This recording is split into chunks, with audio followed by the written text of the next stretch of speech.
Hey everybody, welcome back to GreenspudTrades.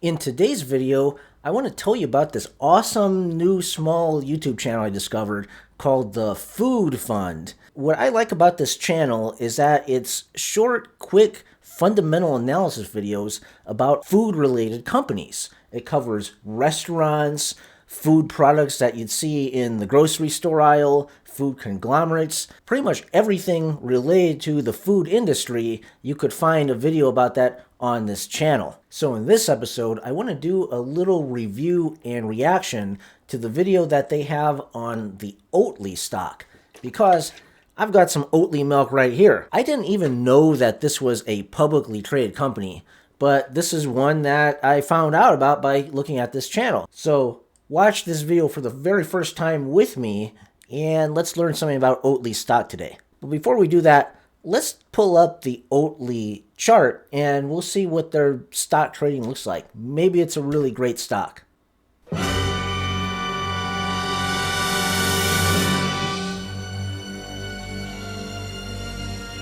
Okay, maybe not. It looks like Oatly IPO'd back in 2021 when all the stocks were going up. Here, the IPO premiered somewhere around $20 a share. Went up to $29 a share, so you got almost a 50% gain or so out of that. But it's been all downhill from there, and now this thing is in penny stock land. Just glancing at the financial earnings numbers provided by Thinkorswim here, it seems like this company consistently loses money. But a lot of companies could stand to lose a lot of money and their stock valuations keep going up. And that's because such companies have very bright future business prospects. My guess on what might be going on here is that investors aren't really convinced that this company has a good strategy. I'm going to guess that they have a lot of debt and probably also doing equity dilution at the same time. So let's find out what the Food Fund has to say about this. Let's start with some background info on Oatly. Oatly was founded in 1994. Whoa, I didn't know it was around that long. Wait a second. Let's start. That's like a 1950s fridge with Oatly. Oatly was founded in 1994 in Sweden by two brothers eager to leverage policy changes in agriculture. Okay, so it's founded in 1994. I also want to note that this is not an American company. It's actually a Swedish company, and the stock is an ADR. Over the years, Oatly would add new investors including Blackstone, Oprah, Sean Carter, Howard Schultz. Today, Oatly employs more than 1,500 people and continues to have strong brand recognition in the oat milk industry. That's right. It does seem to have strong brand recognition in the grocery store aisle because Target carries it, and that shelf space is probably very difficult to get. Starting with the one-year chart, we see that Oatly had a CAGR of about -77%. Zooming out to the 2.5-year chart, we see that Oatly had a CAGR of -77%. Gross margin is 17%. Not bad for a beverage producer. Revenue has compounded at around 43% over the past 5 years. And here I brought the stock up on the stock analysis website, and yeah, they are growing revenue. The revenue growth seems to be decelerating, and that's probably not a good sign. Despite the rapid share price fall, we can clearly see that the revenue growth has been steady over time, though the growth rate is slowing. Looking at cash flow, we see a -56% CAGR over the last 5 years for operating cash flow, while capex increased at a 12% CAGR, going from 407 million shares in 2019 to 593 million shares most recently. See, just like I said, a company like this that's not doing really well tends to issue a lot of shares and dilute the shareholders. Oatly has diluted shareholders, largely due to the IPO in 2021. However, even after the IPO, Oatly has continued to dilute shareholders and may have to do so soon if the company cannot become free cash flow positive. Now let's At $1 a share or less. Return on invested capital is more negative, having gone from -27.7% in 2021 to -28.7% in 2023. Unfortunately, the rise in revenue has not trickled down to return on invested capital. Since the company isn't profitable, this negative value means that Oatly has more debt than cash. This is not a good position for the company to be in. While revenue continues to grow, the rest of the fundamentals at Oatly are not good. And they're growing debt as well. Last year, their income really took a dive. Look at their operating income.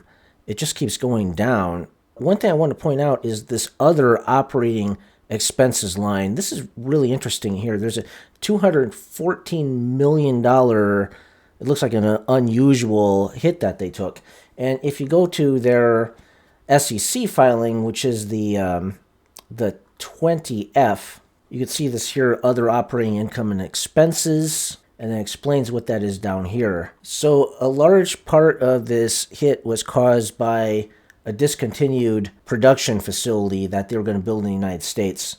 They talk about it a little bit in the conference call right here. I looked through this conference call transcript, and it's mentioned that they took this impairment, but they don't really explain the reasons why they discontinued their construction of a facility, of a production facility in the United States. So that's somewhat concerning, because why would they discontinue the building of a new facility if their business is going well? Also, they took a $9.3 million hit from the legal cost of a settlement. So there's a few articles out here on this $9.25 million greenwashing settlement they had with the state of New York. It was alleged that they were inflating the environmental friendliness of their product and their production.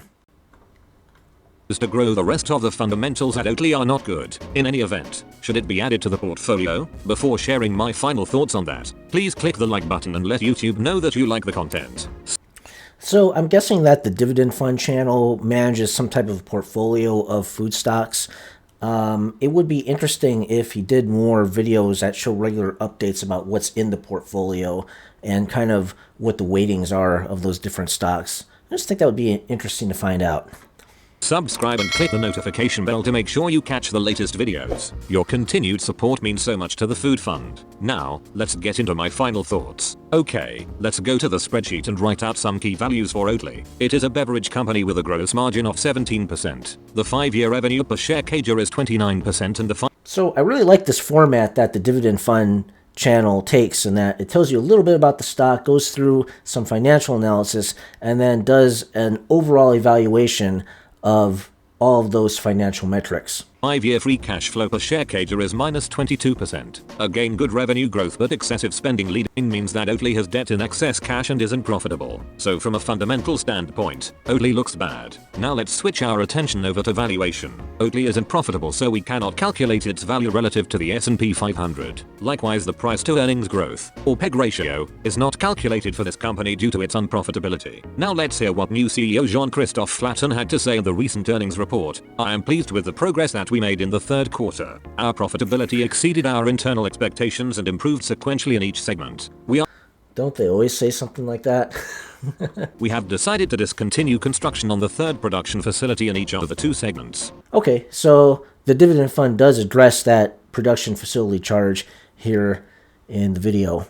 We also now expect to have lower capital expenditure requirements. Similarly, selling general administrative expenses and research and development expenses are also doubling every 2 years. I think Oatly should heavily leverage generative AI to cut ad spending. Ooh, I don't know about that. I think there's a lot of hype around generative AI, but as far as the ultimate quality of what it produces on something that's really important, like the success of this company, I don't know if that's a good idea to put that in the hands of GPT.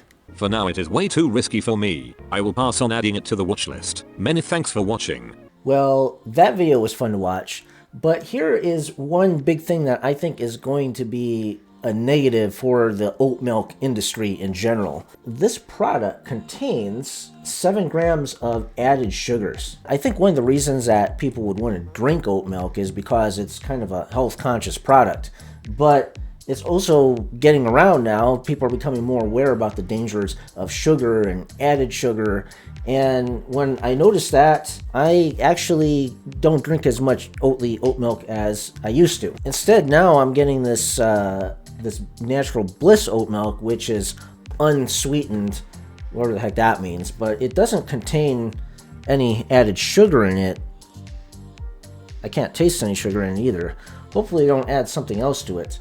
But this is a Nestle product. Now, the other thing that seems to be going around watching all the YouTube health channels, a lot of the health experts are now talking about the dangers of canola oil and omega-6 acids in them, and the linoleic acid that you get. A diet high in linoleic acid, which is what canola oil is. Substituting dietary linoleic acid in place of saturated fats increased the rates of death from all causes, coronary heart disease, and cardiovascular disease. Now, people in the United States on average have about a 4 to 5% omega-3 index. So it's Japan, where they eat a lot of seafood.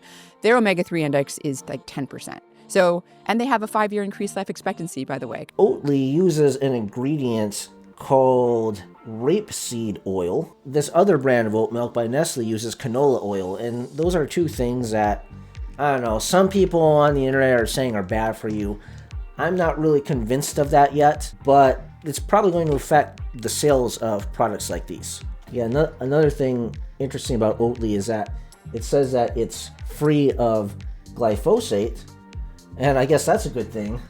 I don't see a similar claim here on the Nestle brand of oat milk. So I guess this has glyphosate in it, maybe. So I guess I have to pick my poison here. Sugar or glyphosate. Maybe I should just stop eating altogether. Anyway, if you found this video entertaining, be sure to subscribe, hit that like button. I'm going to be doing more finance videos like this one, and I also have a follow-up to my bull and bear markets of the 50s analysis. I'll be doing the 1960s bulls and bear markets video soon.